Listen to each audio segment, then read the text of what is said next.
Welcome back. And after a thrilling ride through the 3-4A schools, it's now time for the 2A action. Yeah, let's get right to it. And we'll go right across the street to One Spokane Stadium, where the Rogers Pirates battled the North Central Wolfpack, our late game tonight. Pirates QB Kobe Spurgeon rolling out past broken up Killian Davis, a stout defensive play to end Rogers' drive. Back to North Central, it is a double reverse play. You don't see this one often. 80 right running outside, evades a tackler. Look at this. Boom! Oh. Hits it. Jerry Allen, my goodness. What a play. Into the half, incoming. Pass complete. Over the middle, Makai Love tries to spin out, but the ball comes loose. Recovered. Marshawn George, Pirate ball to end the half.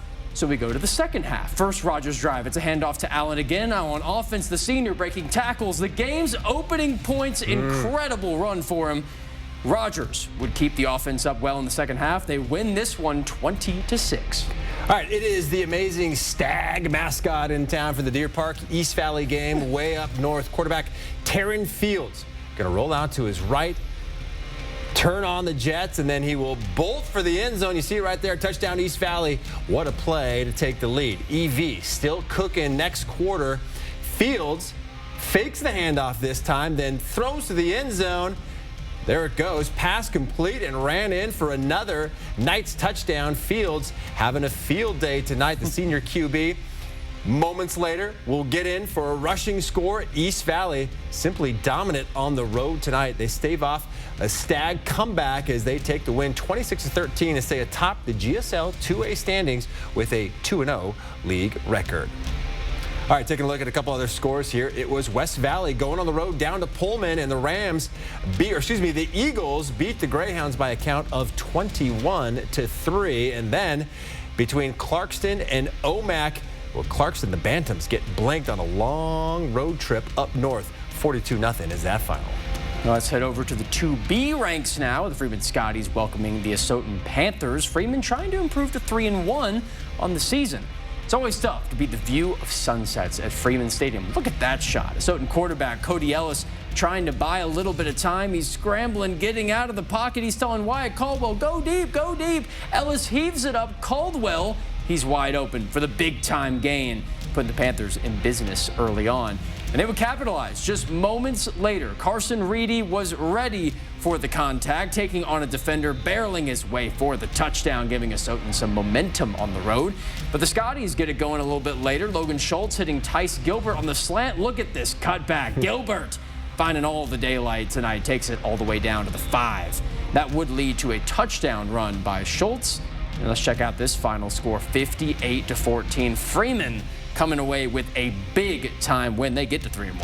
All right, more 2B action now with the Liberty Lancers playing host to the Kettle Falls Bulldogs tonight.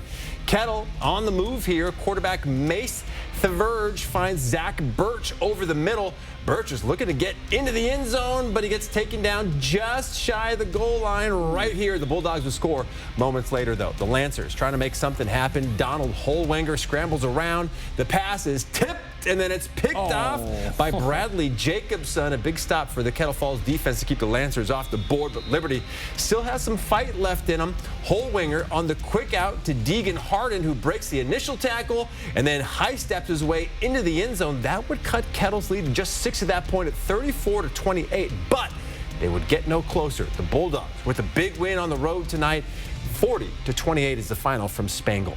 A few more scores to bring your way. It was Riverside and Colville with a big win over the Rams tonight, 41-7. How about Northwest Christian versus Newport? And it was the Grizzlies over the Crusaders by 6 touchdowns, 42-0. Shifting gears over to Idaho's Sandpoint, taking on Coeur d'Alene over across in Coeur d'Alene student section. They were showing out big time with all those lights tonight. We love it here in the dark. Check out this play. Jackson Hackett, a long screen pass, going further. He's making a lot of room, running all the way down the sideline. Can he get to the end zone? No. Taken down inside the red zone. Big time play for Coeur d'Alene, who's already up big. Maddock Lindquist is open over the middle. Look at him just burn the defender. That's a great touchdown for the Vikings with those beautiful Vikings helmets. Always love the silver on them. Now looking back on the defensive side for Coeur d'Alene, Sandpoint's offense, they're trying to get anything going here, throwing a big one over the middle, but Riley Frazier is right there for the grabbing pick. Pretty great job there for him, and it's very impressive to see Coeur d'Alene coming away with the big win. All right, Moscow making the bus ride up to Rathdrum to take on the undefeated Lakeland Hawks.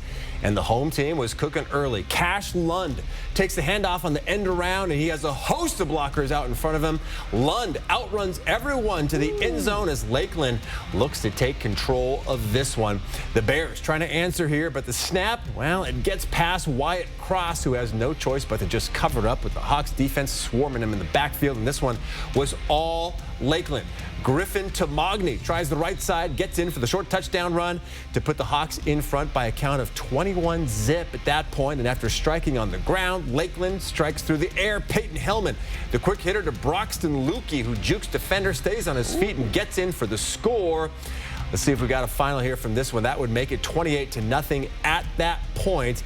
Lakeland, we assume, cruises to the victory.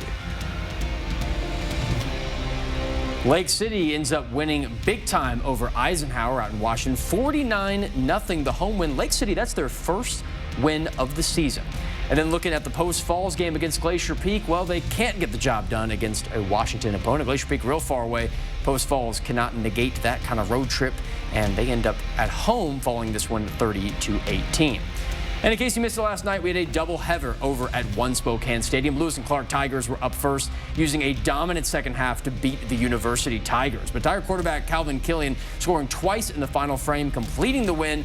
Both those teams are now 2-2. And the later game featured the Shadle Park Highlanders hosting the Ridgeline Falcons, and those Falcons would fly all over the field, leading 25-0 at halftime. Now, the officials and coaches agreed to call the game at halftime due to unhealthy air quality. Ridgeline picked up their first win of the season, while Shadle falls to 1-3. All right, there is still much more to come here on the Friday Night Sports Extra. After a bit of a timeout, we'll take some look at some of tonight's top plays from around the region. Always my favorite part. Yeah.